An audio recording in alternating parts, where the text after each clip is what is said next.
ஒரு மகிழ்ச்சியான செய்தி. இதயம் நல்லெண்ணெயின் விலை லிட்டருக்கு ரூபாய் 105 குறைஞ்சிருக்கு. செப்டம்பர் 2023ல 1 லிட்டர் இதயம் நல்லெண்ணெயின் அதிகபட்ச விலை ரூபாய் 503. ஆனா இப்ப 1 லிட்டர் இதயம் நல்லெண்ணெயின் விலை ரூபாய் 398 மட்டும்தான் தமிழ்நாட்டுல. அப்ப இனிமே எல்லாரும் இதயம் நல்லெண்ணெய் வாங்கலாம் இல்ல? திருவள்ளூர் மாவட்ட அதிமுக மாணவர் அணி சார்பில் பூந்தமல்லி அடுத்த கும்மடன் சாவடியில் இஃப்தார் நோன்பு திறக்கும் நிகழ்ச்சி நடந்தது.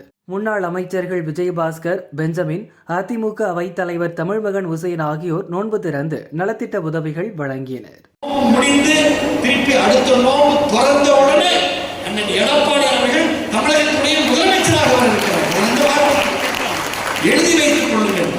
இஃப்தார் நோம்பலை சொல்கிறோம். இந்த நோம்பு முடிந்து அடுத்த நோம்பு முடிகின்ற பொழுது தேர்தல் இருக்கும். அந்த நோம்பை திறந்தவுடனே அதிமுகவுடைய ஆட்சி, எம்ஜிஆருடைய ஆட்சி, அம்மாவுடைய ஆட்சி, அண்ணன் எடப்பாடியார் தலைமையில் அவர் முதலமைச்சராக